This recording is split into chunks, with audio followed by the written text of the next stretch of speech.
Hello दोस्तों, कैसे हैं आप सब लोग। क्रैश कोर्स के 7th चैप्टर में आपका स्वागत है। आज हम पढ़ने वाले हैं क्रेडिट स्कोरिंग के बारे में। ठीक है, तो हमारे ये मॉड्यूल बी का एक इम्पॉर्टेंट चैप्टर है। यहाँ से आपको 0.5 से 1 मार्क के तक क्वेश्चन देखने के लिए मिल जाएंगे। और अगर आप बात करें कि इसमें जो क्वेश्चंस आएंगे वो किस तरह के होंगे, तो इसमें बहुत छोटी छोटी इजी लेवल की केस स्टडीज़ आपकी आ सकती हैं, या फिर आपसे पूछा जा सकता है कि एक गुड क्रेडिट स्कोर क्या है, इनमें से कौन सी एक क्रेडिट इंफॉर्मेशन कंपनी नहीं है, क्रेडिट स्कोर की डेफिनेशन क्या होती है। तो यही सारी चीज़ें आपकी पूछी जा सकती हैं। ठीक है, तो चलिए दोस्तों स्टार्ट करते हैं। सबसे पहले देख लेते हैं कि आज हम क्या क्या पढ़ने वाले हैं। आज हम पढ़ेंगे इंट्रोडक्शन, जहां हम क्रेडिट स्कोर के बारे में जानेंगे। ठीक है, इसके अलावा हम जानेंगे कि क्रेडिट रिस्क वगैरह क्या होते हैं, देन कैसे इवोल्यूशन हुआ क्रेडिट स्कोर का, क्या एक अच्छा क्रेडिट स्कोर माना जाएगा, क्रेडिट स्कोर मॉडलिंग कैसे होती है, बेसिकली उस मॉडल को कैसे तैयार किया जाता है, कैसे क्रेडिट स्कोर को मैनेज कर सकते हो आप, पॉजिटिव साइड्स क्या है क्रेडिट स्कोर की। अब अगर कुछ पॉजिटिव साइड्स है तो वार्निंग साइंस भी होंगे आपके कि भाई ये चीज़ें आपको नहीं करनी है और ना आपका क्रेडिट स्कोर बिगड़ जाएगा। और क्या क्रेडिट इंफॉर्मेशन कंपनीज इंडिया में कौन कौन सी हैं, ठीक है, कितनी कंपनीज हैं, इसके अलावा क्या इश्यूज आते हैं आपको क्रेडिट स्कोरिंग में, क्या मिस्टेक्स आप कमिट कर सकते हैं जब आप क्रेडिट स्कोर चेक कर रहे हैं। देन ट्रबल शूटिंग, कि भाई अगर आपका कोई क्रेडिट स्कोर है वो सही से नहीं निकल कर आया, तो फिर आप कैसे अपना क्रेडिट स्कोर सही करवा सकते हैं। तो चलिए दोस्तों स्टार्ट करते हैं। सबसे पहले आप एक बात समझिए कि क्रेडिट स्कोरिंग क्या होती है। मान लो आपका पास क्रेडिट लेना है, आपको फॉर एग्जांपल आपको लोन लेना है, एक लोन। जब आपको एक लोन लेना है बैंक से और आपने बैंक को जाकर अपने सारे डिटेल्स दे दिए, तो भी बैंक को क्या है, क्योंकि बैंक के पास अब इतने सारे एनपीएस हो चुके हैं कि बैंक डर रहा है आपको लोन देना है या नहीं देना। ऐसा बोलते हैं ना कि भाई दूध का जला तो छाछ भी फूक फूक कर पीता है, तो वही चीज़ हमारे बैंक्स के साथ में है। इतने ज़्यादा एनपीएस हो गए, इन्होंने सारी सारी इन्वेस्टिगेशन की, सब चीज़ें की, फिर भी पता ही नहीं चल पाया कि भाई ये बंदे ने डिफ़ॉल्ट कैसे कर लिया, या किसी एक पर्सन ने क्या किया, अपने डिफरेंट डिफरेंट बैंक्स के पास गया और जाकर लोन्स की फ़ाइल डाल दी, सब जगह से लोन्स ले लिए और फाइनली उसने किसी को भी पे नहीं किया, राइट। क्योंकि उसने जो बोरोइंग्स की वो उसकी इनकम से तो काफ़ी ज़्यादा हाई थी, माइट भी 100 टाइम्स हाई होंगी। तो अब ऐसे में क्या होगा, वो तो पैसे डेफिनेटली दे ही नहीं पाएगा ना। अगर आप उसकी सारी प्रॉपर्टी भी बेच देते हो तो भी बहुत मुश्किल है कि आप किसी भी तरह से उस इंसान से पैसे निकाल पाओ, ठीक है ना। तो इसीलिए क्या हुआ, इसीलिए बैंक को नुकसान हो गया। अब इसके लिए बैंक्स ने क्या किया, बैंक्स ने क्रेडिट स्कोर को भी एक अपना मेन इम्पॉर्टेंट, बेसिकली सबसे इम्पॉर्टेंट फोकस बनाया कि अगर किसी व्यक्ति ने अलग अलग जगह लोन फाइल्स डाली हैं तो उसका क्रेडिट स्कोर इम्पैक्ट हो जाएगा। तो हमें हर एक चीज़ अगर पता करनी है कि भाई उसे क्रेडिट देना है नहीं देना है, वो डिफ़ॉल्ट तो नहीं कर जाएगा, ठीक है, डिलेस तो नहीं करता है पेमेंट्स में, तो ये सारी चीज़ें हमें एक जगह मिल जाएंगी जो कि है आपका क्रेडिट स्कोर।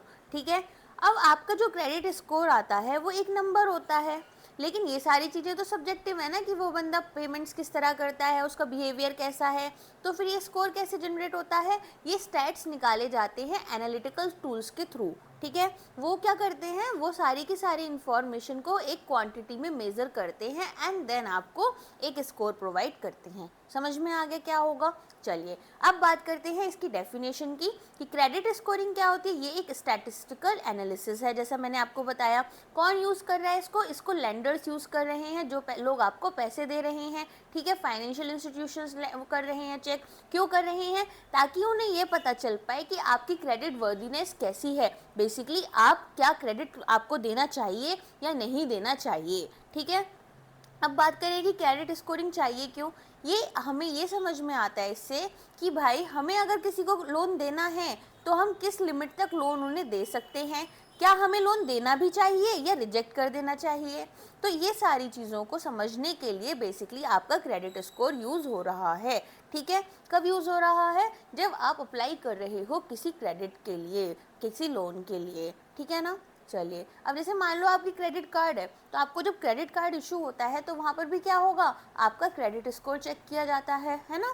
चलिए, अब इसका फ़ायदा आपको और बैंक को, दोनों को किस तरीके से, अगर आप एक कस्टमर हैं तो अगर आप एक कस्टमर हैं तो आपको सबसे पहले तो ना इंटरेस्ट रेट्स बैंक कम करके देगा अगर आपका क्रेडिट स्कोर जो है वो अच्छा है। इसके अलावा आपको क्या फ़ायदा होगा, अगर आपको लोन लेना है तो उसकी प्रोसेसिंग थोड़ी जल्दी हो जाती है, आपको थोड़ी इजी एक्सेस हो जाती है, ठीक है।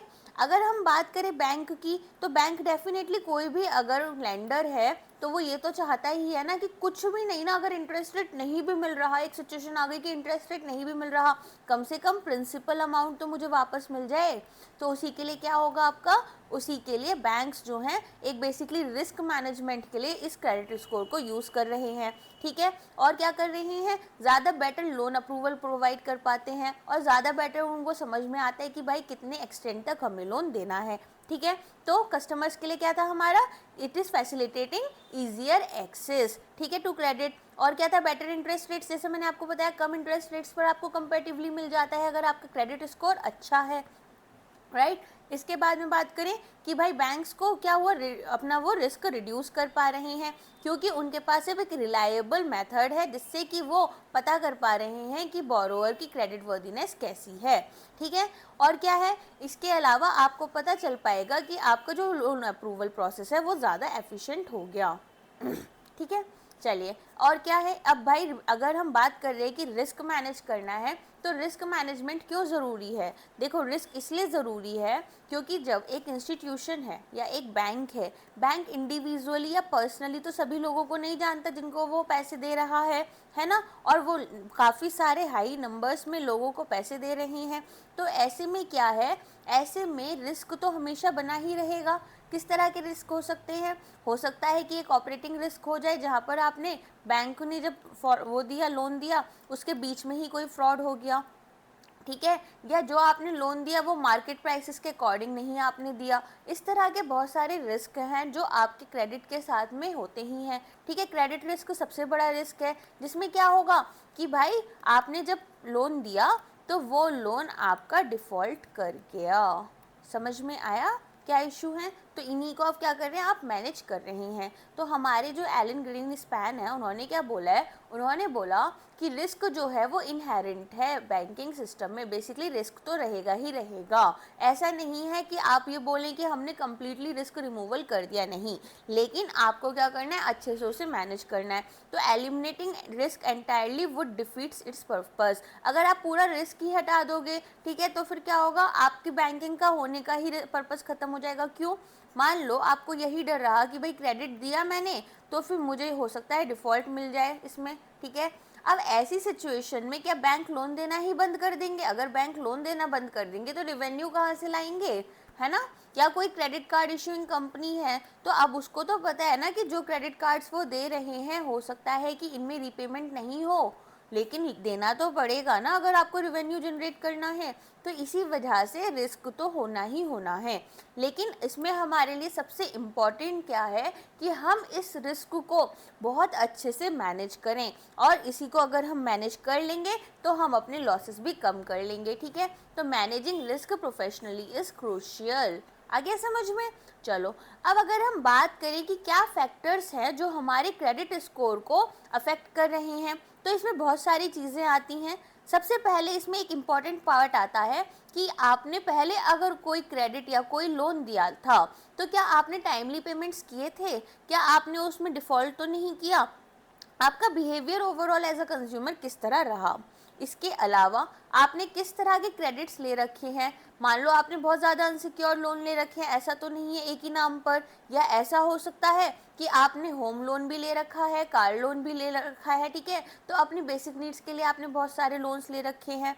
फिर उसके बाद में मान लो कि आपको एक ऐसा लगा कि अभी फर्स्ट आने वाली है और उससे पहले मेरी सैलरी नहीं आएगी, ठीक है। बैंकर्स की सिचुएशन में 25 तारीख को अगर सैलरी आ रही है मान लो, तो अब उनको पता चला कि 20 तारीख को तो भाई सारे पैसे ख़त्म कर दिए हमने, तो उन्होंने क्या सोचा कि यार 1 लाख की ज़रूरत पड़ेगी तो एक काम करते हैं पर्सनल लोन के लिए अप्लाई कर देते हैं। अब वो गए अलग अलग कंपनीज़ के पास और अलग अलग कंपनीज़ के पास जाकर ना लोन्स अप्लाई करने लग गए। अब बार बार आप लोन एप्लीकेशन डाल रहे हो तो उसमें क्या प्रॉब्लम आ रहा है, उससे क्या हुआ, आपका जो वो होगा क्रेडिट स्कोर वो थोड़ा सा नीचे चला जाएगा, क्योंकि ऐसा लगेगा कि आप बहुत डेस्परेट हैं किसी भी क्रेडिट को लेने के लिए।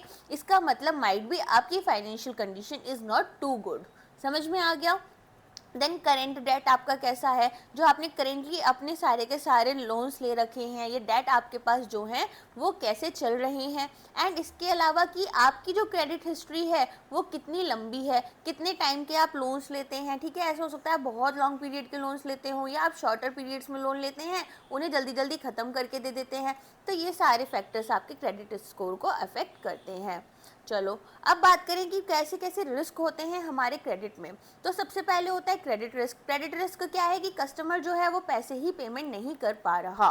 ठीक है। बिजनेस रिस्क क्या हो गया कि आपने क्या किया, आपकी जो बिजनेस स्ट्रैटेजीज थी वो बहुत ही बेकार थी, आपने ध्यान नहीं दिया। आपने क्या किया, मॉर्गेज तो लिया, लेकिन मॉर्गेज जिन चीज़ों पर लिया वो सब प्राइम क्वालिटी के थे। तो इससे क्या हो जाएगा, इससे भी बेसिकली आपका बिजनेस रिस्क बढ़ जाएगा, है ना। आप बहुत ज़्यादा पैसे अपने वेस्ट कर लेंगे बिजनेस में।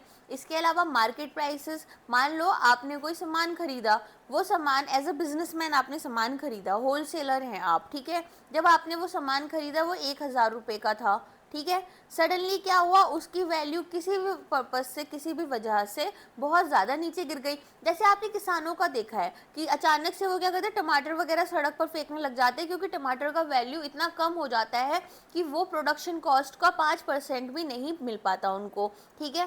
तो ऐसे मार्केट रिस्क आ जाते हैं। तो अगर इस तरह का कोई मार्केट रिस्क आ गया तो फिर भी आपको प्रॉब्लम होगा क्रेडिट देने में, है ना। देन ऑपरेटिंग रिस्क, आपने मान लो कि अपने कोई लोन्स को प्रोसेस करवाना शुरू किया, वहाँ वो प्रोसेसिंग फेल हो जाती है या फिर बीच में कोई फ्रॉड कर लेता है और जो पैसे आपके अकाउंट में आने थे वो किसी और के अकाउंट में चले गए, तो बैंक को तो इसमें लॉस हो गया ना। तो इसी तरह से ऑपरेटिंग रिस्क भी होते हैं क्रेडिट वगैरह देने में। समझ में आ गया? इसे आप एक चार्ट से समझ सकते हैं कि अगर आपका क्रेडिट रिस्क है तो वहाँ पर क्या है कि कस्टमर फेल कर गया पैसे देने से। बिजनेस रिस्क का अगर हम देखें तो फिर आप अपनी गलत स्ट्रैटेजीज बिजनेस में यूज़ कर रहे हैं जिससे कि आप पैसे लूज़ कर रहे हैं। मार्केट प्राइसेस का देखें तो मार्केट प्राइसेस हो सकता है बहुत हाई या बहुत लो चले जाएं, ठीक है। फिर प्रोसेसिंग फेलियर्स हो सकते हैं, रेगुलेटरी कंप्लाइंस आपने नहीं किया है तो आरबीआई ने पेनल्टीज आपके ऊपर लगा दी, है ना। तो ये सारे किस में आ गए, ऑपरेटिंग रिस्क में आ गए। अब हम बात करते हैं कि क्रेडिट स्कोर का रिस्क मैनेजमेंट में क्या इंपॉर्टेंस है। मिटिगेटिंग रिस्क बोले तो कि रिस्क को जितना मिनिमाइज हम कर सकते हैं उतना हम उसको मिटिगेट कर पाएँ, उससे दूर रह पाएँ, ठीक है। तो यहाँ पर क्या होगा, यहाँ पर एक सेंट्रलाइज डेटाबेस होता है, यहाँ पर सभी लोगों की, सभी इंडिविजुअल्स की, ठीक है, जो जो बैंकिंग सर्विसेज ले रहे हैं या इस तरह की सर्विस ले रहे हैं उनका डेटा मिल जाएगा आपको, ठीक है। अब यहाँ पर क्या होगा कि मान लो एक बोरोवर आया बैंक के पास, मिस्टर चीकू गए बैंक के पास, मिस्टर चिंकू बोले बैंक से कि देखिए मुझे ना लोन चाहिए और ये मेरी इन्फॉर्मेशन है, ठीक है। अब उनके इन्फॉर्मेशन को लेते हुए क्या किया बैंक ने उनके बेसिकली मान लो आधार कार्ड ले लिया अकाउंट नंबर या किसी भी एक इन्फॉर्मेशन के थ्रू सीआईसी से कनेक्ट करके उनकी क्रेडिट स्कोर निकाल लिया। जब उन्होंने उनका क्रेडिट स्कोर निकाला तो उनको समझ में आ जाएगा कि किस एक्सटेंट तक मिस्टर चिंकू को लोन देना है। इससे उनको बहुत अच्छे से पता चल जाएगा कि इनकी क्रेडिट हिस्ट्री क्या है। ऐसा तो नहीं इस तरह के लोन से अलग अलग जगह से लेते फिर रहे हैं, ऐसा तो नहीं है कि ये वाले लोन्स ले तो लेते हैं लेकिन इनका टाइमली पेमेंट नहीं कर पाते हैं या फिर ये इनकी पेमेंट ही नहीं करते हैं, बार बार डिफ़ॉल्ट करते रहते हैं अलग अलग कंपनीज में जाकर या अलग अलग बैंक्स में जाकर। तो इन सारी चीज़ों से आपको बच जाना होता है, ठीक है, एज अ बैंक। अब हम बात करें कि क्रेडिट स्कोरिंग वर्क कैसे करता है। देखो सबसे पहले क्या होगा, जो भी बोरोवर है, फॉर एग्जांपल मिस्टर चिंकू ने बोरो किए पैसे, है ना, तो मिस्टर चिंकू का क्या होगा, उनका बेसिकली क्रेडिट स्कोर चेक किया जाएगा और वो हर मतलब मंथली बेसिस पर चेक किया जाता रहता है। तो वहाँ पर ये चेक किया जाएगा कि इन्होंने कैसे कैसे पेमेंट्स किए हैं, क्या इनका क्रेडिट बिहेवियर रहा है पास्ट में, ठीक है। इसके बाद में क्या होगा, जो भी आपका बैंक है जहाँ से भी मिस्टर चिंकू जिस भी जगह से लोन लेने गए थे वो बैंक क्या करेगा, इस क्रेडिट रिपोर्ट को डाउनलोड करेगा, इसे चेक करेगा, इससे देखेगा कि इनका क्रेडिट स्कोर कितना और क्या है। अगर इनका क्रेडिट स्कोर लो है तो फिर बैंक हो सकता है कि लोन रिजेक्ट ही कर दे, या फिर बैंक को ऐसा लगता है कि मुझे इस पर ज़्यादा हाई इंटरेस्ट रेट लगा देना चाहिए, ठीक है, या फिर बैंक को ऐसा लगता है कि भाई मुझे सिर्फ इतनी ही लिमिट का लोन देना है, जितना ये मांग रहे हैं वो नहीं देना। तो वो सारी चीज़ें बैंक कर सकता है अगर बैंक को लग रहा है कि जो क्रेडिट स्कोर है वो पुअर है, ठीक है। फिर आगे क्या करेंगे बैंक, उसके बाद में बेसिकली बैंक क्या करेंगे, अगर गुड क्रेडिट स्कोर है तो फिर आपको अच्छे इंटरेस्ट रेट्स पर पैसे भी दे सकते हैं। समझ में आ गया, सब इतना सारी चीज़ें क्लियर हैं आपको। अब अगर हम क्रेडिट स्कोर की बात करें तो जैसा हमने देखा कि क्रेडिट स्कोर एक स्टैटिकल एनालिसिस है, जहाँ पर हम ये देख रहे हैं कि एक जो इंडिविजुअल है वो कितने अच्छे से अपने क्रेडिट प्रोडक्ट्स को मैनेज कर पाता है ना, और कितना अच्छा अपना मिक्स बना कर रखता है।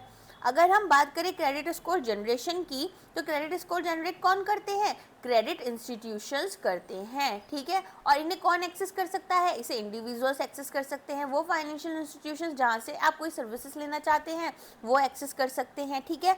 अब बेसिकली जो हमारा आरबीआई है उसने क्या बोला है, आरबीआई ने बोला है कि जितनी भी क्रेडिट इंफॉर्मेशन कंपनीज हैं सभी को एक फुल क्रेडिट रिपोर्ट आपको प्रोवाइड करनी है। अच्छा, इस क्रेडिट रिपोर्ट पर किसी भी तरह के कोई चार्जेस नहीं लगते, ये याद रखिएगा। जो आपकी क्रेडिट रिपोर्ट होगी उस पर कोई भी चार्जेस आपकी क्रेडिट इंफॉर्मेशन कंपनी नहीं लगा सकती। कब नहीं लगा सकती, अगर आप उसको एक साल में एक बार एक्सेस कर रहे हैं, ठीक है।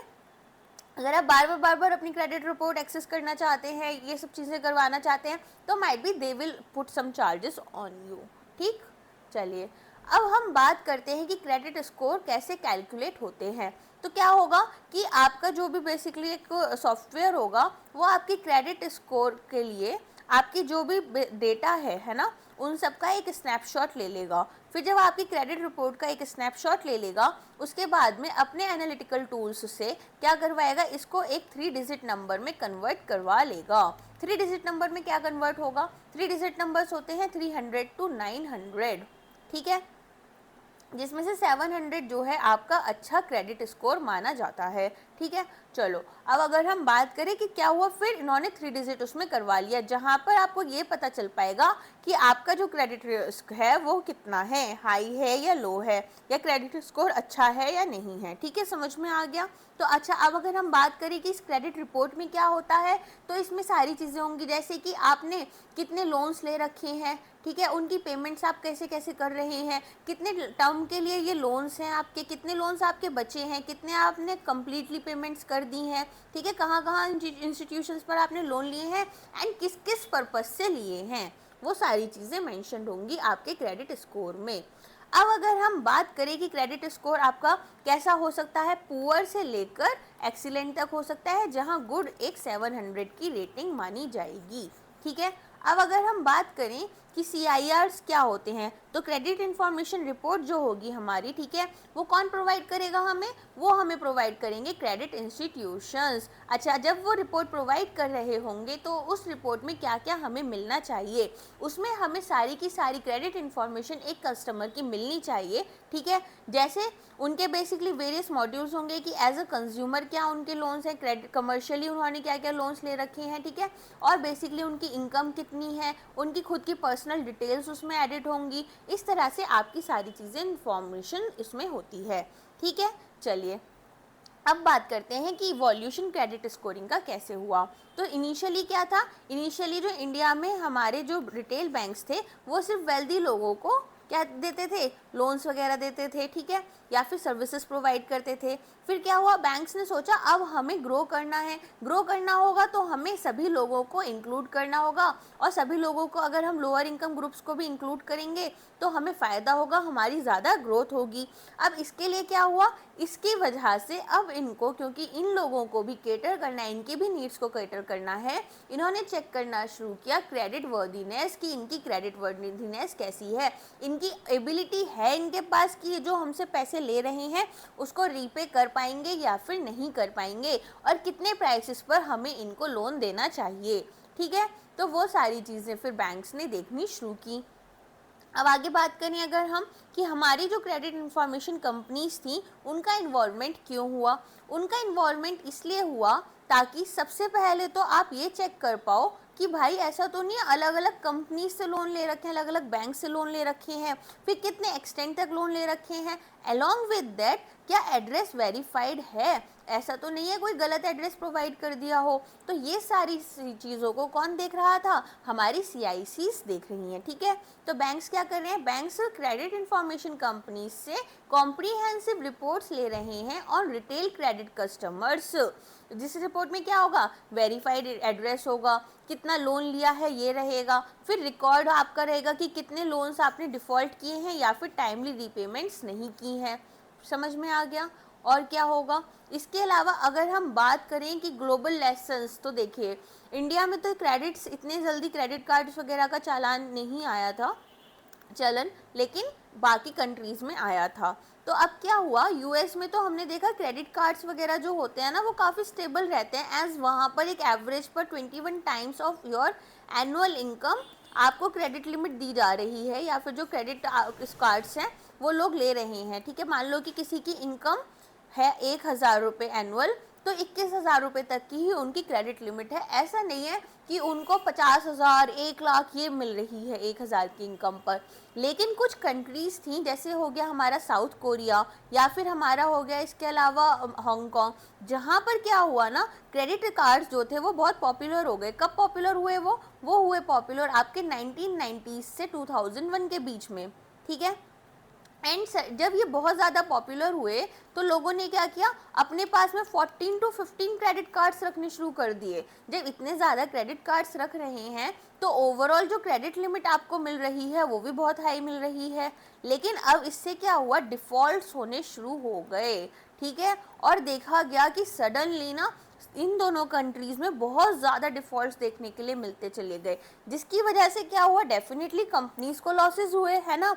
तो अब ऐसा क्यों हो रहा था, बार बार लोग जो है वो बैंक्रप्सी क्यों फाइल कर रहे थे, क्योंकि उन्होंने इतने सारे क्रेडिट कार्ड्स ले लिए जहाँ पर अब उन्होंने क्रेडिट लेना शुरू कर दिया, सारी की सारी शॉपिंग और एक्स्ट्रा भी आप स्पेंडिंग्स करने लग गए, लेकिन अब आप रीपेमेंट्स नहीं कर पा रहे हो। ठीक है, इसीलिए बेसिकली हमें जो क्रेडिट कार्ड्स वगैरह देते हैं ना उनकी लिमिट्स देखते हैं या क्रेडिट स्कोर को देखते हैं कि ऐसा तो नहीं उन्होंने अलग अलग जगह से इतने सारे क्रेडिट कार्ड्स बनवा लिए और सबको यूज़ कर रहे हैं। यही सारी चीज़ें देखनी होती हैं। ठीक है, चलिए अब हम बात करें कि भाई क्या इम्पोर्टेंस है हमारी रिस्क मैनेजमेंट में, ये हमारी साउथ कोरिया और हांगकांग जैसी कंट्रीज़ ने हमें बताया। हांगकांग में क्या हुआ, इंडिविजुअल्स जिन्होंने कि बेसिकली डिफ़ॉल्ट डिक्लेयर किया खुद को, बैंकरप्ट डिक्लेयर किया खुद को, या फिर अपने क्रेडिट कार्ड्स पर डिफ़ॉल्ट कर लिया, उनके पास पाया गया कि 14 क्रेडिट कार्ड्स उनके पास ऑन एन एवरेज थे, जहां जो उनका डेट था वो अराउंड $75,000 था, which is approximately equal to 22.5 lakh rupees. और वहीं अगर हम बात करें साउथ कोरिया की, तो वहाँ पर क्रेडिट कार्ड यूसेज 90% से बढ़ गया। ठीक है, जिसमें क्या हुआ, डेलिंक्वेंट अकाउंट्स जो थे वो क्वाड्रिपल हो गए। बेसिकली जो ऐसे फालतू के अकाउंट्स थे ना जहाँ पर कुछ पेमेंट्स वगैरह भी नहीं हो रही थी या कुछ वेरिफिकेशंस प्रॉपरली नहीं हो रहे थे, उनका भी नंबर 4 टाइम्स इंक्रीज हो गया, जिससे कि बहुत ज़्यादा डिफ़ॉल्ट्स देखने के लिए हमें मिले। ठीक है, अब बात होती है क्या काम है क्रेडिट ब्यूरोज़ का। क्रेडिट ब्यूरोज़ क्या कर रहे हैं, वो ये चेक कर रहे हैं कि रीपेमेंट हिस्ट्री क्या है हमारे किसी भी बोरोवर की। ठीक है, इंडेप्टनेस तो नहीं है। इसके अलावा क्या चेक कर रहे हैं कि भाई कहाँ कहाँ से उन्होंने लोन्स ले रखे, जैसे बैंक से, एनबीएफसी से, या किसी और financial institution, for example fintech से ले रखे हो। फिर क्या होगा, इसके अलावा ये पर्सनल इन्फॉर्मेशन भी आपकी स्टोर कर रख रहे हैं, जैसे आपका नेम, एज और आपका परमानेंट एड्रेस। ठीक है, अब ये क्या होगा, ये सारी की सारी जो इन्फॉर्मेशन क्रेडिट ब्यूरोज़ ने ली है ये कंपाइल कर देंगे हमारी जो CIR है उसके साथ में। ठीक है, फिर इसको कंपाइल कर बैंक को प्रोवाइड कर देंगे। अब इससे क्या होगा, इससे ज़्यादा इन्फॉर्म्ड डिसीजंस हमारे बैंक्स ले पाएंगे। ठीक है, क्यों ले पाएंगे, ताकि उनको किसी भी तरह के डिफ़ॉल्ट से वो बच पाएँ, है ना, या फिर नॉन पेमेंट ऑफ ड्यूज से वो बच पाएँ। चलो अब हम बात करते हैं कि एक गुड क्रेडिट स्कोर क्या होता है। एक गुड क्रेडिट स्कोर ये हो गया कि अगर हमारे जो बैंक हैं, ठीक है, उनकी अपनी इंटरनल पॉलिसीज़ हैं, उनकी इंटरनल पॉलिसीज़ के अकॉर्डिंग किसी एक पर्सन को लोन इसी इंसान को दिया जाएगा जो बहुत ज़्यादा लोन्स नहीं ले रहा या बहुत ज़्यादा अनसिक्योर्ड टाइप के लोन्स नहीं ले रहा। अगर वो 3 टाइप के अनसिक्योर्ड लोन ले लेगा तो मैं बोलूँगा कि भाई मुझे नहीं देना है तुमको पेमेंट। तो एक तो ये चीज़ हो गई। फिर कस्टमर की प्रोफाइल कैसी है, लो इनकम है, हाई इनकम है, मिड इनकम है, देन उसके अकॉर्डिंग वो जो लोन्स ले रहे हैं वो कैसे हैं। फिर रिस्क एपेटाइट हमारी कितनी है, कि अगर हम एक लो इनकम वाले बंदे को दे रहे हैं थोड़ा हाई लोन, ठीक है, तो क्या हमारी रिस्क एपेटाइट इतनी है कि हम अगर वो डिफ़ॉल्ट कर जाएगा तो हमारे बैंक को बहुत ज़्यादा नुकसान नहीं होगा या हमारे बैंक की स्टेबिलिटी पर कोई इम्पैक्ट तो नहीं आएगा अगर हमने ऐसे बहुत सारे इंडिविजुअल्स को लोन दे दिया। समझ में आया? तो इसी के हिसाब से हर बैंक के लिए अपना अपना एक स्कोर जो होता है वो उनके लिए अच्छा स्कोर माना जाता है। लेकिन अगर हम बात करें कि एक एवरेज या एक गुड स्कोर नॉर्मली क्या कंसीडर किया जा रहा है, तो वो किया जा रहा है 700। ठीक है, तो ये ऐसा नहीं है कि 700 सभी बैंक्स के लिए बेस्ट स्कोर माना जा रहा है या गुड स्कोर माना जा रहा है। कुछ के लिए हो सकता है 750 या 800 भी गुड स्कोर में लेकर आ रहे हो, लेकिन हम देख रहे हैं कि जनरली 700 मान लिया जाता है। ओके, अब हम बात करें कि बेंचमार्क की, तो आपके लिए जो एज कस्टमर बेंचमार्क होना चाहिए वो 700 ही माना गया है।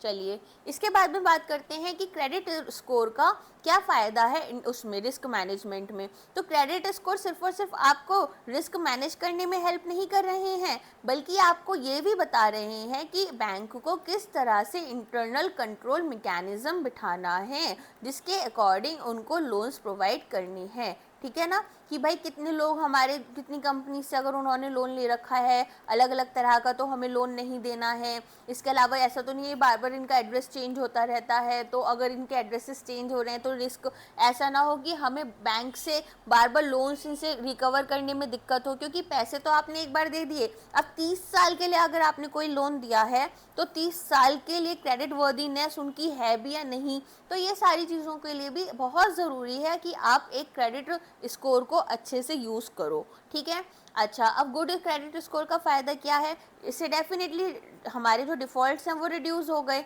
और क्या फ़ायदा होगा? जो लोन डिसबर्समेंट्स हैं, जो लोन्स आप प्रोवाइड कर रहे हैं वो थोड़ा जल्दी होने लग गए, ऑपरेशनल एफिशिएंसी बढ़ गई, फ्रॉड्स की या फिर रेगुलेटरी कंप्लाइंस से रिलेटेड जो चीज़ें हैं वो अब ऐसा नहीं है कि आप उसमें फेल कर जा रहे हो। एंड देन ऑपरेशनल कॉस्ट आपकी कम हो गई, जहाँ आपको अपने एक बंदे को भेजना पड़ रहा है कि जाओ देख कर आओ, इसके बारे में पता करके हमें बताओ तभी हम लोन देंगे। नहीं, अब आपके पास क्रेडिट स्कोर है तो आपको ये सारी चीज़ों से भी थोड़ा सा बचाव हो रहा है। ठीक है, अब अगर हम बात करें कि क्रेडिट स्कोरिंग मॉडल क्या होता है, क्रेडिट स्कोर क्या है? एक स्टैटिस्टिकल एनालिसिस है। ठीक है, तो हमारा मॉडल क्या होगा? वो एक टूल होगा जो हमारे लिए क्या करके दे रहा है, हमारे लिए क्रेडिट स्कोर निकाल कर दे रहा है। क्रेडिट स्कोर कैसे निकाल कर दे रहा है? ये प्रोबेबिलिटी चेक कर रहा है। प्रोबेबिलिटी किस चीज़ की चेक कर रहा है? कि कहीं ऐसा तो नहीं है डिफ़ॉल्ट हो जाएगा। ठीक है, कितनी प्रोबेबिलिटी है कि डिफ़ॉल्ट हो सकता है? 0.5 प्रोबेबिलिटी है या फिर बेसिकली 0.25 प्रोबेबिलिटी है। ये बेसिकली ये चेक करके आपको बता रहा है। प्रोबेबिलिटी ऑफ डिफ़ॉल्ट क्या हो गया कि कितना लाइक्लीहुड है कि एक जो कस्टमर है वो हमें बोल देगा कि वो बैंकरप्ट हो गया है, या फिर वो अपने लोन पर डिफ़ॉल्ट कर जाएगा, या फिर वो पेमेंट टाइम पर नहीं कर पाएगा, या फिर ऐसा हो जाएगा कि जो लोन उसने हमसे लिया है वो कहीं और से भी लिया है और हमारे पैसे लेकर वो किसी और का लोन तो पे कर दिया लेकिन हमारा लोन ही नहीं पे कर पा रहा। ऐसी बहुत सारी चीज़ें हमारे जो क्रेडिट स्कोरिंग मॉडल है वो हमें बता पाता है। ठीक है, अब अगर हम बात करें कि जो रिजल्ट आता है वो कैसा आता है, मान लो कि आपका क्रेडिट स्कोर हाई है। ठीक है, तो अगर आपका क्रेडिट स्कोर हाई है तो प्रोबेबिलिटी कम हो जाएगी। अगर आपका क्रेडिट स्कोर लो है तो probability of default definitely high हो जाएगी। क्यों हो जाएगी? क्योंकि जितना ज़्यादा आपका स्कोर अच्छा होगा, बेसिकली जितना ज़्यादा आपका स्कोर होगा उतना ही उसको अच्छा माना जाएगा। अगर कोई चीज़ अच्छी मानी जा रही है तो डेफिनेटली तभी मानी जा रही है ना जब आप उस चीज़ को टाइमली पेमेंट कर पा रहे हो। ऐसा तो होगा नहीं कि डिफ़ॉल्ट कर पा रहे हो इसलिए अच्छा माना जाएगा। ठीक है, चलो अब हम आगे देखते हैं कि हमारे क्रेडिट स्कोर मॉडल्स जो हैं वो कैसे डेटा यूज़ कर रहे हैं। तो हमारी जो क्रेडिट इंफॉर्मेशन कंपनीज़ हैं वो 3 तरह की डेटा फाइल्स यूज़ करती हैं कि आपने प्रीवियस क्रेडिट ट्रांजैक्शंस में कोई डिफ़ॉल्ट तो नहीं किया, आपका पेमेंट बिहेवियर कैसा था और पेमेंट हिस्ट्री कैसी थी। फॉर एग्जांपल हो सकता है आपने जितने भी आपके पेमेंट्स थे, जो भी इंटरेस्ट आप पर लगा वो तो आपने पेमेंट कर दिया, लेकिन कुछ भी आपके प्रोसेसिंग ऑपरेशनल चार्जेस थे वो आपने पेमेंट नहीं की। इसका एक एग्जांपल देती हूँ मैं आपको। मान लीजिए मिस्टर चिंकू गए थे अपना क्रेडिट कार्ड लेने के लिए। ठीक है, तो जब वो क्रेडिट कार्ड ले रहे थे तो उनको जिन्होंने क्रेडिट कार्ड इशू किया, मान लो कोई एजेंसी ने उनको क्रेडिट कार्ड इशू किया था बैंक की साइड से, तो उस एजेंसी ने मिस सेलिंग कर दी। मिस सेलिंग किस तरह से की, उन्होंने बोला इस पर आपको किसी भी तरह के चार्जेस एक्स्ट्रा नहीं देने हैं, चाहे वो कोई भी चार्जेस हो। मिस्टर चिंकू खुश हो गए, बोले लाओ भाई मेरा क्रेडिट कार्ड दे दो। अब क्या हुआ, मिस्टर चिंकू को 1 साल तक तो कोई चार्जेस लगे नहीं, 1 साल के बाद में उनके उसमें से 400 रुपये का चार्ज लग गया, जो भी ऑपरेशनल चार्जेस थे या किसी भी तरह की फीस लग गई। ठीक है, अब जब वो फीस लगी, वो गए अपने बैंक में और जाकर लड़ाई करने लगे, बोले मैं ये फीस आपको पेमेंट नहीं करूंगा, मैं आपका क्रेडिट कार्ड अभी के अभी बंद करवा रहा हूँ, एक्सेट्रा एक्सेट्रा। खूब लड़ाई उन्होंने कर ली। ठीक है, वो लड़ाई उन्होंने वहां तो कर ली 400 रुपये के चक्कर में, लेकिन यहाँ पर जो उनका क्रेडिट कार्ड का बिहेवियर था, बेसिकली पेमेंट का जो बिहेवियर था, वो बेकार हो गया। उनकी जो हिस्ट्री थी उसमें ये चीज़ नोट कर ली गई, जिससे उनका क्रेडिट स्कोर पर इम्पैक्ट आ गया। आई समझ में क्या हुआ? तो इस तरह के इंसिडेंसेस भी देखने के लिए मिल जाते हैं। इसके अलावा आपने कितनी बार किसी भी उसके लिए लोन के लिए सर्च किया, फॉर एग्जांपल इस महीने में आपने 5 से 6 बार डिफरेंट ऑर्गेनाइजेशंस की वेबसाइट्स पर जाकर चेक किया लोन्स के रिलेटेड। ठीक है, अब क्या हुआ, आपने वहाँ पर अप्लाई भी कर दिया ये जानने के लिए कि ये कितने इंटरेस्ट रेट्स में आपको लोन दे देंगे। तो अब इसकी वजह से जो आपका क्रेडिट स्कोर है वो थोड़ा सा गिर जाएगा, क्योंकि ये सारे जो डेटा हैं ये हमारी क्रेडिट कंपनीज जो है उनको बेसिकली स्टोर कर रही हैं अपने पास। ठीक है, चलो अब हम बात करें एडिशनल और फैक्टर्स क्या हैं जो इंडिया में कंसीडर होते हैं। एडिशनल और फैक्टर्स में आएगा कि आपकी जो क्रेडिट लिमिट्स हैं उन्हें आप कितना यूटिलाइज कर रहे हो। देखो, मान लो आपकी जो क्रेडिट लिमिट है वो 1000 की है, लेकिन आपने सिर्फ और सिर्फ 500 रुपये की क्रेडिट यूज़ की, तो it is a good sign. लेकिन अगर मान लो आपकी क्रेडिट लिमिट थी 1000 की, आपने यूज़ की 500 की, और आपने एक और कार्ड बनवा लिया 1000 का, वहाँ से भी आपने 500 यूज़ किए, तो आपने ओवर लेवरेजिंग कर ली अपने क्रेडिट की। ठीक है, लेकिन आपने यूज़ नहीं किया, यूटिलाइज नहीं किया। तो इससे क्या हुआ कि आपको शौक है भाई क्रेडिट लेने का, चाहे यूज़ में आए या नहीं आए, तो आपका जो क्रेडिट स्कोर होगा ना वो भी कम हो जाएगा। आ गया समझ में? ये क्रेडिट कार्ड्स के मामले में ज़्यादा होता है, high utilisation of credit limits की। आपके क्रेडिट स्कोर की जो लिमिट थी वो 1000 थी, यूज़ आपने 5000 कर लिए।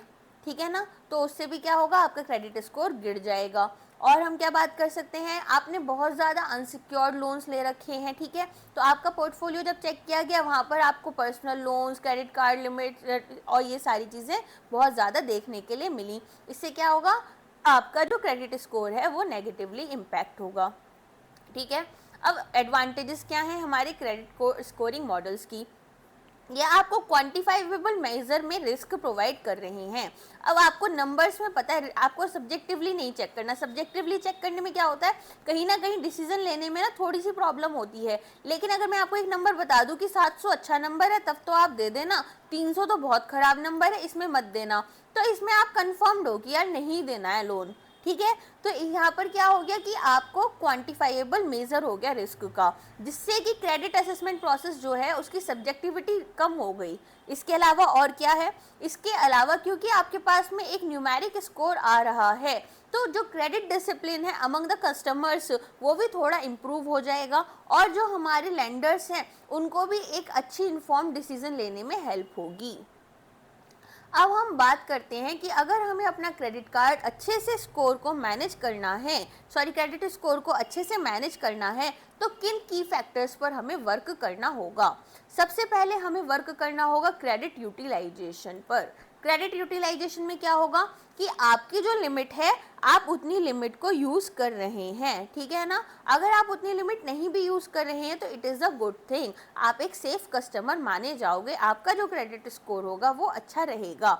लेकिन अगर आप एक अच्छी लिमिट, आप अपनी जो लिमिट है उसको यूज़ नहीं कर रहे हैं, या फिर आप और ज़्यादा क्रेडिट लेते जा रहे हैं अपनी लिमिट यूज़ करने के बाद में, ठीक है, या फिर बिना अपनी पूरी लिमिट यूज़ किए और बहुत सारे लोन्स ले रहे हैं, ऐसी कुछ पर्टिकुलर सिचुएशंस में क्या होगा, आपका जो है क्रेडिट स्कोर वो गिर जाएगा, ओवर लेवरेज हो जाएगा। ठीक है ना, चलो अब अगर हम बात करें क्रेडिट इंक्वायरीज की, जैसे मैंने आपको बताया अगर आप बार बार क्रेडिट इंक्वायरी कर रहे हैं तो उससे क्या होगा, आपकी एप्लीकेशंस जाती रहेंगी, एप्लीकेशंस जाएंगी तो इसका मतलब है आप क्रेडिट हंगरी हो। ठीक है ना। बेसिकली आप बहुत डेस्परेट हो कि मुझे तो क्रेडिट चाहिए ही चाहिए, मेकिंग देम रियलाइज कि आपके पास कुछ तो फाइनेंशियल प्रॉब्लम्स हैं, ठीक है। तो applying for too many new credit lines within a short period can be viewed as a risky behaviour.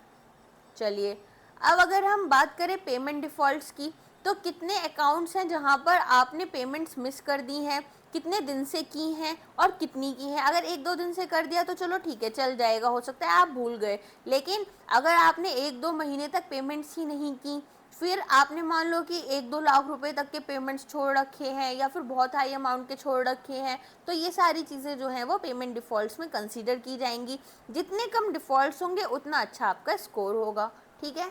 चलो आगे बात करें ट्रेड एट्रीब्यूट्स की, कि भाई आप जो क्रेडिट ले रहे हैं वो किस तरह के हैं, अनसिक्योर्ड बहुत ज़्यादा तो नहीं ले रहे हैं। इसके अलावा कि भाई आप जो ले रहे हैं वो कितने टाइम पीरियड के ले रहे हैं, क्या आपका क्रेडिट मिक्स एक अच्छा मिक्स है, ऐसा तो नहीं सभी अनसिक्योर्ड लोन्स ही थे, या फिर ऐसा तो नहीं है कि आपने बहुत सारे क्रेडिट कार्ड्स ही ले लिए। नहीं, ये सब नहीं होना चाहिए। क्या है, आपको मान लो होम लोन ले सकते हैं, कार लोन ले सकते हैं, क्रेडिट कार्ड भी उसमें इन्वॉल्व हो सकता है, तो ठीक है, it is a good mix. उसके अलावा और क्या है कि भाई एक ही तरह का अगर आप क्रेडिट ले रहे हैं जैसे कि क्रेडिट कार्ड्स, ठीक है, तो फिर वो एक अच्छा आपको व्यू नहीं किया जाएगा, जैसे मैंने यहाँ पर आपको बताया, ठीक है। तो how long you have had your credit lines and what type of credit you hold. इसके अलावा मिक्स कितना है आपका, कि ये सारे के सारे लोन्स हैं और जो कंसिस्टेंट रीपेमेंट हो रही है ना, ऐसा तो नहीं है कि आप रीपेमेंट्स में प्रॉब्लम कर रहे हो, ठीक है, अक्रॉस डिफरेंट क्रेडिट्स। ये भी आपके क्रेडिट स्कोर को पॉजिटिवली इन्फ्लुएंस करेगा अगर आप टाइमली कंसिस्टेंट पेमेंट्स कर रहे हैं, ठीक है। और अगर आपके पास एक ही टाइप का क्रेडिट है जैसे ऑल क्रेडिट कार्ड्स, तो वो फेवरेबल नहीं है। ऐसा नहीं कि आपने सिर्फ एक क्रेडिट कार्ड लिया इसलिए आपका क्रेडिट स्कोर कम हो गया, आपने बहुत सारे क्रेडिट कार्ड्स लिए, ठीक है, तो आपके जो क्रेडिट है वो टाइप एक है लेकिन क्रेडिट कार्ड काफ़ी सारे हैं, तब नेगेटिवली इम्पैक्ट करेगा। कभी आप ऐसा समझें कि एक क्रेडिट कार्ड मैंने ले लिया तो फिर मेरा जो है क्या वो नेगेटिवली इम्पैक्ट करेगा, नहीं। चलो अब हम आते हैं पॉजिटिव साइड्स क्या है। देखो, अगर आपका क्रेडिट स्कोर अच्छा है तो ये दिखा रहा है कि आपका फाइनेंशियल बिहेवियर काफ़ी रिस्पॉन्सिबल है, काफ़ी पॉजिटिव है, ठीक है। इसका मतलब जो बोरोअर हैं वो अपने फाइनेंसेस अच्छे से मैनेज करते हैं। फिर डिफ़ॉल्ट एक्सेप्शन, कि अगर किसी ने मान लो 1 या 2 बार किसी ऐसे सर्कमस्टेंसेस से डिफ़ॉल्ट किया जो उनके कंट्रोल में नहीं थे, फॉर एग्जांपल कोरोना, कि भाई कोरोना आ गया, अचानक से सबके बिजनेस बंद हो गए, इस वजह से वो अपने जो लोन्स थे वो टाइम पर पेमेंट नहीं कर पाए, तो ठीक है, चलो समझ में आता है। लेकिन इसके अलावा ऐसा नहीं हो कि ये चीज़ें बार बार रिपीट हो रही हैं, ठीक। फिर क्रेडिट हिस्ट्री लेंथ, कि आपकी जो क्रेडिट हिस्ट्री है वो कैसी है, जितनी ज़्यादा वो लंबी होगी उतना अच्छा है। फॉर एग्जांपल, इसका एक एग्जांपल देती हूँ। मिस्टर चिंकू जब 5 साल के थे तो उनके पेरेंट्स ने उनके एजुकेशन से रिलेटेड कुछ लोन्स लिए, क्योंकि उनको उनका जो बिज़नेस था अभी उतना अच्छा चल नहीं रहा था, लेकिन उन्हें ये बात पता थी कि ये जो लोन अमाउंट है ये इजीली रिकवर कर देंगे और बेसिकली अच्छे से पेमेंट्स कर देंगे। तो ऐसी सिचुएशन में मिस्टर चिंकू के पेरेंट्स ने क्या किया, मिस्टर चिंकू के पेरेंट्स ने उनकी भी जो लोन के लिए डॉक्यूमेंट्स थे वो भी लगा दिए अपने डॉक्यूमेंट्स के साथ में, ठीक है। तो इसका क्या फ़ायदा हुआ, इसका फ़ायदा ये हुआ कि इन लॉन्गर टर्म अब मिस्टर चिंकू के उसमें जब उनके पेरेंट्स ने सारा लोन पे कर दिया तो ये एक पॉजिटिव इम्पैक्ट छोड़ के चला गया कि भाई देखो, इन्होंने इतने पहले एक लोन लिया था जो इन्होंने रीपे कर दिया था और इससे हम कह सकते हैं कि इनका स्कोर और बेटर हो गया, ठीक है। अगर मान लो कि आप एक अकाउंट को खोलते हैं, ठीक है, फिर खोलने के बाद उसमें से लोन्स वगैरह जो भी लिए उसे रखे, फिर उसे बंद करके नया खोला, इससे क्या है, आपकी जो पेमेंट हिस्ट्री है वो बहुत अच्छे से नहीं निकल पा रही है, आपका जो क्रेडिट स्कोर है वो एक हेल्दी स्कोर नहीं मेंटेन हो पाएगा। इसलिए आपको क्या कोशिश करनी है, आपको कोशिश करनी है कि आपको ना ज़्यादा से ज़्यादा न्यू अकाउंट्स जो हैं उनको नहीं खोलकर अपने पुराने वाले अकाउंट्स पर ही वर्क कर। अब आगे देखते हैं कि भाई वार्निंग साइंस क्या है हमारे पास क्रेडिट स्कोर में। सबसे पहले तो वार्निंग साइन ये है कि आपको बहुत ज़्यादा क्रेविंग नहीं होनी चाहिए क्रेडिट की, कि आप बार बार जा रहे हैं डिफरेंट फिनटेक्स को चेक कर रहे हैं, बैंक की वेबसाइट्स चेक कर रहे हैं कि हमें पर्सनल लोन चाहिए या हमें कार लोन चाहिए, बार बार आप उनको जाकर चेक कर रहे हैं, इसका मतलब आप बहुत ज़्यादा क्रेडिट हंग्री हैं, है ना। तो ये आपके नेगेटिव स्कोर को, बेसिकली आपके स्कोर को नेगेटिवली इम्पैक्ट करेगी। देन फ्रीक्वेंट और अननेसेसरी शॉपिंग नहीं करनी है आपको। फिर आपको क्या नहीं करना, क्रेडिट हिस्ट्री लेंथ जो है आपकी वो आपको मेंटेन करके रखनी है। जितनी ज़्यादा अच्छी क्रेडिट हिस्ट्री लेंथ होगी आपकी, बेसिकली जहाँ पर आपके पेमेंट्स जो हैं ऑन टाइम हुए हैं, है ना, तो वो सब चीज़ें आपको बहुत अच्छा इम्पैक्ट करेंगी। लेकिन ऐसा ना हो कि यहाँ पर जो क्रेडिट हिस्ट्री लेंथ है वो इतनी ज़्यादा है एंड आपकी पेमेंट्स ऑन टाइम नहीं हो रही। तो अगर ऑन टाइम पेमेंट्स नहीं हो रही तो क्रेडिट हिस्ट्री लेंथ जो है वो एक वार्निंग साइन में कन्वर्ट हो जाएगी। फिर ट्रेड एट्रीब्यूट्स आपके, कि भाई आपने क्रेडिट जो है वो किसी एक चीज़ पर ही ले रखा है या फिर आप बहुत ज़्यादा अपनी ओवर लेवरेजिंग कर ले रहे हैं क्रेडिट की, ये सारी चीज़ें नहीं होनी चाहिए। जो आपकी क्रेडिट लिमिट है उसी में आपको सारा का सारा काम करना है। ऐसा नहीं है कि आपको क्रेडिट कार्ड मिल गया हाथ में तो आप ओवर द लिमिट जाकर शॉपिंग कर रहे हैं, ठीक है। अब बात करते हैं क्रेडिट इंफॉर्मेशन कंपनीज की। क्रेडिट इंफॉर्मेशन कंपनीज को लाइसेंस कौन देता है? आरबीआई देता है, ये याद रखिएगा। इंडिया में कितनी क्रेडिट इंफॉर्मेशन कंपनीज हैं? 4 क्रेडिट इंफॉर्मेशन कंपनीज हैं इंडिया में, ठीक है। अब हम आगे बात करते हैं कि भाई इनको लाइसेंस ये दे रहे हैं, रेगुलेट कौन कर रहा है सीआईसीज को? आरबीआई कर रहा है। ये 2 पॉइंट्स आप याद रखिएगा। सबसे पहले तो जो क्रेडिट इंफॉर्मेशन कंपनीज होती हैं वो इंडिपेंडेंट इंस्टीट्यूशंस होते हैं, ठीक है। ये क्या करते हैं? फाइनेंशियल डेटा को कलेक्ट कर रहे हैं आपके और फिर अपने मेंबर्स के साथ में, जो भी बैंक्स, एनबीएफसीज, फिनटेक्स इनके मेंबर्स हैं उनके साथ शेयर कर रहे हैं, ठीक है। ये किस एक्ट के अंडर रेगुलेट होते हैं? ये आते हैं आपके credit information companies regulation act 2005 के अंडर, ठीक है। ये आपकी बुक में प्रोवाइडेड नहीं है, फिर भी मैं आपको बता देती हूँ ताकि अगर एग्जाम में कोई क्वेश्चन बन जाता है आउटसाइड द बुक तो फिर आपको पता हो। यूजुअली होता नहीं है लेकिन फिर भी हम एक सेफ हैंड लेकर चल रहे हैं। अब बात करते हैं कि कौन कौन सी सीआईसीज इंडिया में है। एक है ट्रांस यूनियन लिमिटेड, एक है Equifax credit information service provided, ठीक है। बस मोटा मोटा नाम याद कर लो, Experian credit information, CRIF high mark credit information, ठीक है। अब ये जो कंपनीज हैं इन पर किस तरह का क्वेश्चन बन सकता है? एक और कंपनी का नाम देकर पूछ लेंगे कि भाई 3 का नाम दिया यहाँ पर करेक्ट वाला और 4th पूछ लिया कि कौन सा इनमें सीआईसी नहीं है, ठीक है ना। तो आपको बता देना है कि इनमें से ये वाला जो है वो सीआईसी नहीं है। या फिर यहाँ पर आपको 4 कंपनीज के नाम दिए कि TransUnion, Equifax credit, Experian credit, CRIF, ये किससे रिलेटेड हैं? क्या ये आपको क्रेडिट लोन्स देते हैं, क्रेडिट कार्ड देते हैं, या क्रेडिट इंफॉर्मेशन कंपनीज हैं? तो आपको वो बताना इसमें रहेगा, ठीक है। फिर आगे आते हैं कि आरबीआई की क्या गाइडलाइंस हैं। आरबीआई की गाइडलाइंस के अकॉर्डिंग जो भी हमारे क्रेडिट इंस्टीट्यूशंस हैं उनको क्या करना है? डेटा सबमिट करना है, ठीक है। कैसा डेटा सबमिट करना है? Historical data. किसको? सीआईसीज को। बेसिकली मान लो कि आपके क्रेडिट इंस्टीट्यूशन क्या है? बैंक है जिन्होंने क्रेडिट दिया, तो उन्हें बताना है सीआईसी को कि भाई ये चीज़ें हमने की हैं, ताकि फिर वो अपने डेटा को रेगुलरली अपडेट करते रहें, ठीक है। ऑन मंथली बेसिस आपको ये डेटा प्रोवाइड करना है, ऐसा आरबीआई ने बोला है, ठीक है। अकॉर्डिंगली आप अपने हिसाब से भी इस डेटा टाइमलाइन को डिसाइड कर सकते हैं कि आपको माइट भी 15 डेज में प्रोवाइड करना है तो वो भी आप कर सकते हैं। वो आपका सीआईसीज के साथ में सीआईएस का जो भी कोलैबोरेशन होगा उसके according they can do it, ठीक है। इससे क्या फ़ायदा होगा? इससे क्रेडिट इंफॉर्मेशन रिपोर्ट्स जो है वो टाइमली अपडेट होती रहेंगी, टाइमली मेंटेन रहेंगी। अब बेनिफिट क्या है सीआई रिपोर्ट्स का, ठीक है, सीआईआरस का? बेनिफिट है इनका कि आप ये चेक कर रहे हैं कि फाइनेंशियल स्टैंडिंग कैसी है आपकी फ्यूचर प्लानिंग के लिए, ठीक है। फिर आपके जो बोरोइंग्स हैं, ठीक है, वो सही है ना, अच्छे से हैं, ऐसा तो नहीं है आप डेट ट्रैप में आ रहे हो। और फाइनेंशियल डिसिप्लिन आप मेंटेन करोगे, क्यों करोगे? ताकि आपका क्रेडिट स्कोर एक सेफ स्कोर ही मेंटेन रहे, ऐसा ना हो लो चला जाए। और क्या करेंगे? बैंक्स जो हैं उनको इन्फॉर्म डिसीजंस रहेंगे कि भाई न्यू क्रेडिट हमें देना है या नहीं देना, और बेस्ट रेट्स इनके लिए क्या रहेंगे। अगर बहुत अच्छा क्रेडिट रेट है तो थोड़ा सा कम कर देंगे। और भी क्या करते हैं बैंक, कई बार तो बैंक ना प्रोसेसिंग चार्जेस वगैरह भी बहुत कम या हटा ही देते हैं अगर आपका क्रेडिट स्कोर काफ़ी अच्छा है और आप एक बड़ा क्रेडिट ले रहे हो, ठीक है। अब बात करते हैं कि भाई फेवरेबल क्रेडिट स्कोर के लिए क्या फैक्टर्स इंपॉर्टेंट हैं। सबसे पहले तो जो आपके ईएमआई पेमेंट्स है डेफिनेटली टाइम पर करो, फिर रेगुलर पेमेंट्स करो अपने क्रेडिट कार्ड बिल्स की। और क्या करोगे आप? अपने जो क्रेडिट कार्ड बिल्स हैं उनको प्रॉपरली फुल्ली आप पेमेंट कर रहे हो, ऐसा नहीं कर रहे हो कि जो मिनिमम ड्यू आपको पे करना है बस उतना उतना कर दिया, जो बाकी क्या था वो आपने ऑन टाइम पेमेंट नहीं किया, आपने सोचा कि ठीक है यार ये बाद में भी कर सकते हैं तो बाद में कर दिया। और क्या करना है? ओवर लेवरेजिंग नहीं करनी है क्रेडिट लिमिट की, कि बियॉन्ड द क्रेडिट लिमिट आप एक्सपेंसेस कर रहे हैं या 2-3 क्रेडिट कार्ड्स खरीद लिए, ठीक है, ये सब चीज़ें नहीं करनी है। फिर आपको स्ट्रॉन्ग फाइनेंशियल रिकॉर्ड्स मेंटेन करके चलना है, अपनी जो भी अप्रूव्ड क्रेडिट लिमिट है उसका प्रॉपर यूटिलाइजेशन करना है, ठीक है, पॉजिटिव इन्फॉर्मेशन प्रोवाइड करनी है सीआईसीज को, ठीक है।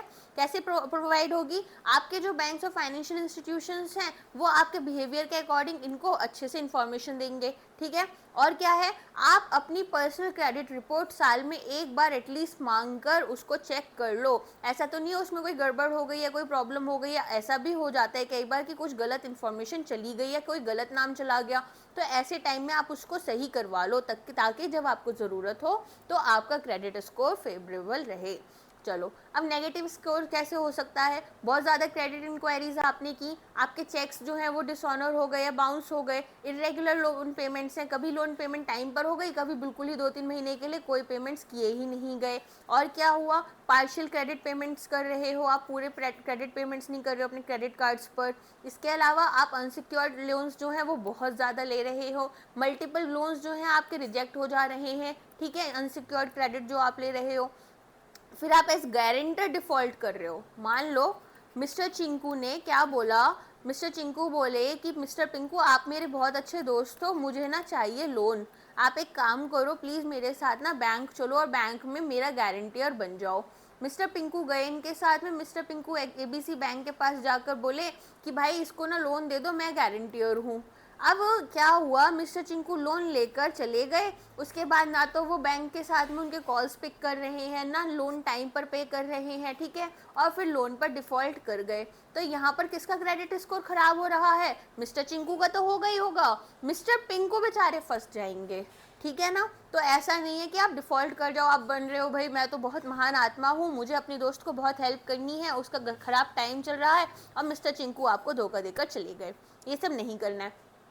फिर ओवर शूटिंग हो गई क्रेडिट लिमिट्स की, 1000 की क्रेडिट लिमिट पर 5000 का सामान ले लिया। फिर नॉन पेमेंट कर रहे हो आप यूटिलिटी बिल्स का, आपने अपना इलेक्ट्रिसिटी बिल टाइम पर नहीं भरा है या टेलीफोन बिल्स नहीं करे हैं, तो ये सारी चीज़ें ये क्या करेंगे, सीआईसीज को बता देंगे कि ये जो इंसान है ना ये अपने बिल्स भी टाइम पर नहीं पे करता, क्रेडिट तो क्या आपको वापस करेगा। फिर इसके अलावा क्रेडिट रिकॉर्ड्स में किसी तरह की कोई एरर आ गई जो कि बैंक्स ने मेंटेन कर रखे हैं, ठीक है। चलो, अब बात करते हैं एडवांटेजेस क्या है। सबसे पहले तो इजी लोन्स आपको मिल जाएंगे, ठीक है, 99% जो एप्लीकेंट्स हैं जिनका स्कोर 700 से ज़्यादा है उनके लोन्स अप्रूव जल्दी हो जाते हैं। फिर लोन की प्रोसेसिंग जल्दी हो जाती है, वो नेगोशिएट कर पाते हैं अपने इंटरेस्ट रेट्स, अगर क्योंकि उनकी जो फाइनेंशियल प्रोफाइल है वो काफ़ी स्ट्रांग है, और पॉसिबिलिटी है कि जो प्रोसेसिंग फ़ीस है वो रिड्यूस की जाएगी, जैसा मैंने आपको पहले बता दिया।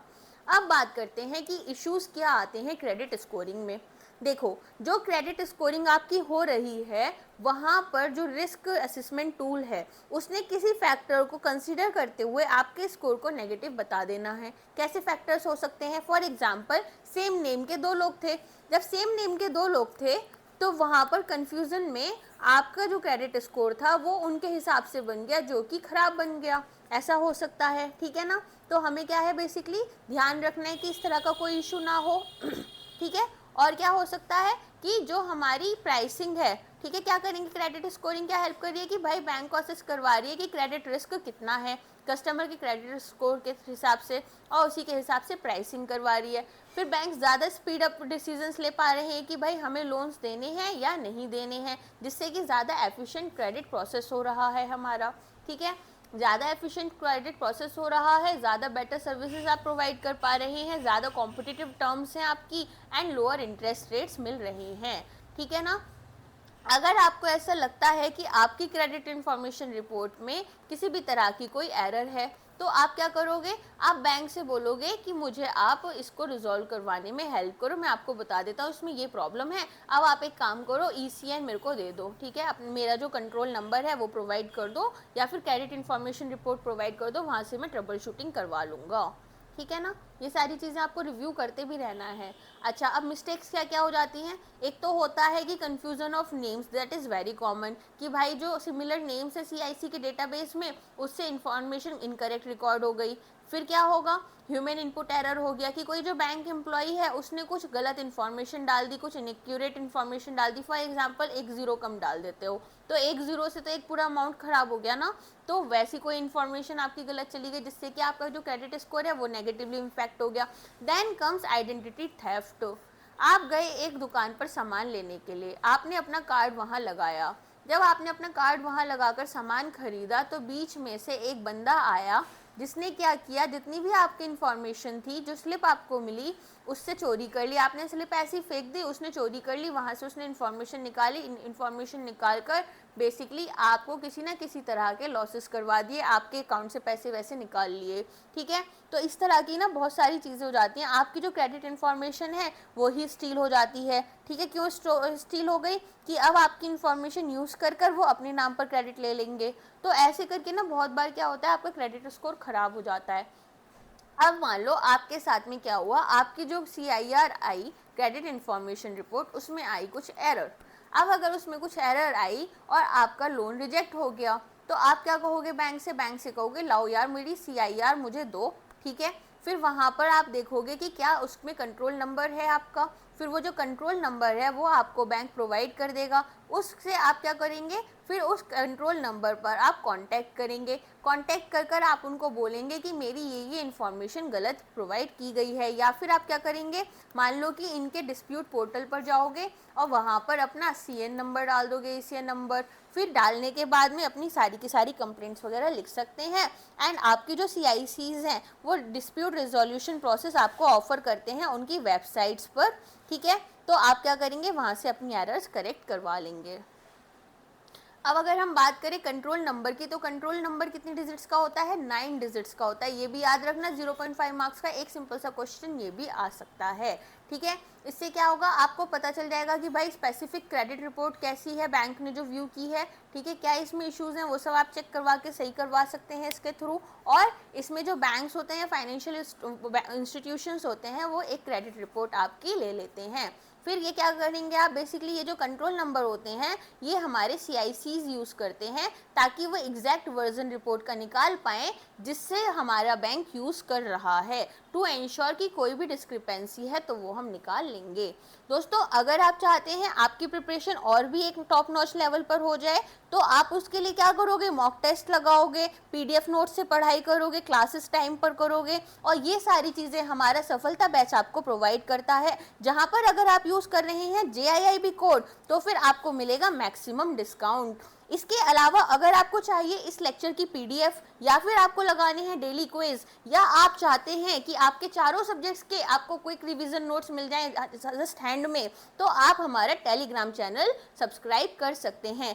अब अगर आपको लगता है आपको कोई डाउट है या फिर आपको लगता है कि इस लेक्चर का आपको कोई फीडबैक देना है तो आप कमेंट सेक्शन में मेंशन कर सकते हैं। I will be happy to see that. Thank you so much.